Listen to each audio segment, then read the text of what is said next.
Hello, let's learn how to build a simple circuit and measure various components using the multimeter like voltage or the value of resistance or whether the circuit is complete or it's a short circuit or anything like that. So to do that, let's build a simple circuit using we light up an LED using a battery and a resistor. So to do that, first I'll fix the LED onto the breadboard. So on the breadboard you have the points out here. So first you need to understand the breadboard and how to fix the LED onto it. So you get to see the breadboard has been divided into the center, like onto either side you have points. So one side you have 5 set of points and the other side you have 5 set of points. So all these 5 set of points on one side are at the same voltage level. I mean, they're internally shorted. And then there's a second set of 5 points. So the first set of 5 points is nowhere related to the second set of 5 points. So only the 5 points in that particular line are linked. So all those 5 points are at the same potential. So what I need to do is, whenever I fix any component, there should be a two different old points which are not interconnected. When you place them like this, it means that you're short circuiting the LED. You need to place them in a two different set of 5 point. So let me fix the LED out here. Now to light up this, I need to fix a I need to give some power supply through the battery. Now to give the power supply through the battery, I'll take the battery snap connector, so the positive and negative. So I'll have to ensure the positive goes with positive and negative goes with the negative. But one thing that you need to remember is that the battery that we're using is 9 volts and the LED that we are working with is just 3.5 volts. So when you connect them directly, so the LED gets short circuited or it blow off basically. So I need to add some resistance in along with the LED. So I'm adding the resistance in series. So one point of my resistor goes with one of the positive legs and the other point to a different potential level. Now it's time to fix the battery. So I fixed the battery, the positive to the positive side of the LED. So the positive was my long leg, so I'm fixing this here. And then the negative goes with the negative. So let me just fix this as well. Sorry. So you get to see the LED lighting up across the LED. What is the voltage across the LED? What is the voltage that the battery is being given? So I'll set this multimeter into the voltage level of in the range of 20 and just check what is the voltage level of the battery first. So what am I getting? Oh, sorry. So it's disconnected. So ensure like while you fix them, they're rigid. So push them in properly. And now check the voltage. So it's battery is giving you 8.93 volts. Now what is the voltage across my resistor? It's 6.83. What is my voltage across the LED?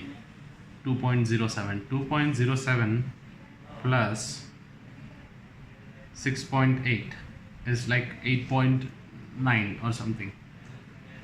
So which is equivalent to the voltage of the battery.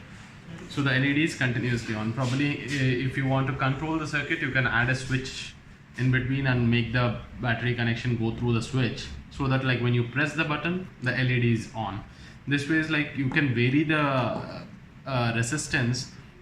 Instead of this resistance, I use a different resistance and see what happens. So the brightness of the LED might increase or decrease depending on the resistor value. Similarly, I try with something else and you can record the voltage values accordingly. Now it's time to measure.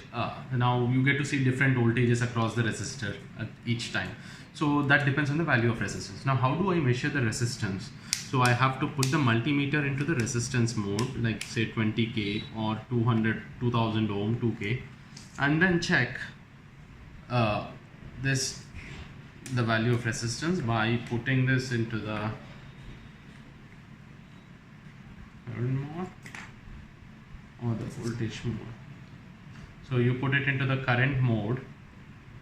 Oh sorry, I've done it wrong. The red one has.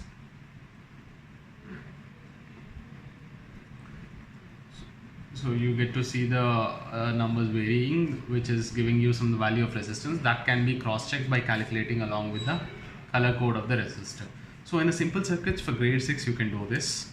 Now, while I talk about the grade 7, now to make it a bit complex, so when they study about the series and parallel circuits, they can add the LEDs in series connection and check what is the voltage drop in each case, and have some series connection of resistors and parallel connection of resistors. What happens if I keep adding the resistors in series? What is happening to the voltage? What is happening to the brightness?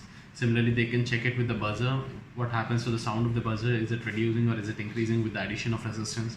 If you add the resistors in parallel, when you go to the series parallel circuits, that which can be done for grade 7.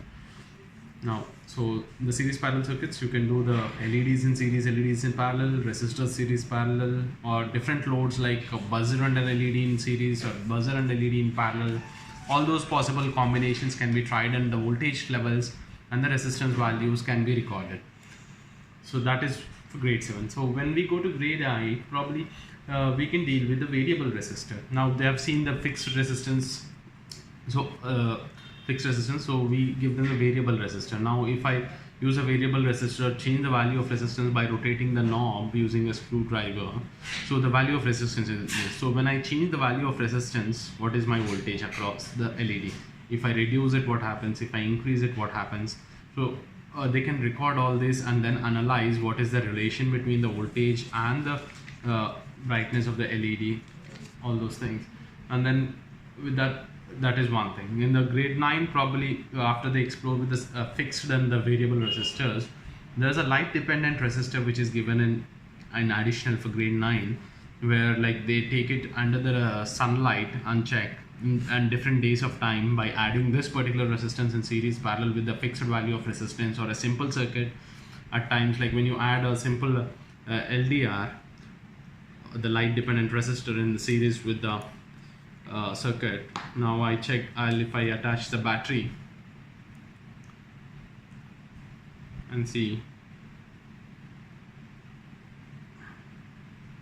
it's not glowing up, but like if I add some light to it, what is gonna happen? I'm like, so generally this lights up when it's in the circuit. So that way it's like they can, the complexity of the circuit has been increased as per the grade.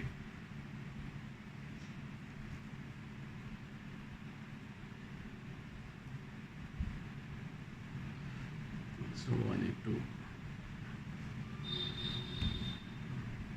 so now you don't see any effect. Now if I add some resistor in parallel to it and then focus the light onto it, then it might function. Or else if I check, oh, the positive and negative were reversed. So ensure that the things are correctly placed. Now it's already lighting. So when I take the brightness close to it, the voltage level might vary. So probably you can try and check this. So now the voltage level is, let me set it to voltage. It's 1.87 across the LED. Now as I take the light close to this, the voltage level, you get to see as 2.2. the voltage across the LED has increased. So what happens if it is dark, like if I don't allow any light to pass on it,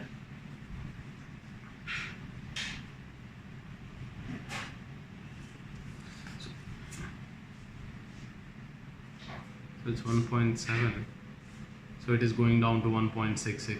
So they can explore the fixed, variable, and as well as the light dependent resistors, which is a photoconductive resistor, to grade 9. In case of grade 10, they can explore different circuits with the transistor and capacitor, as well as the diode, which has been given as a part of the circuit. So this way is like they can make different types of circuits which, as per the worksheet, along with the tabulations which have been mentioned, where they get to explore the multimeter in the various voltage modes, resistance mode, and the diode mode for the diode, and capacitor mode for the capacitors, and for the transistor mode, whether it's an NPN or PNP transistor, using the transistor mode with the multimeter, which is for the grade 10. So this way the complexity has been varied along for all the grades. Thank you.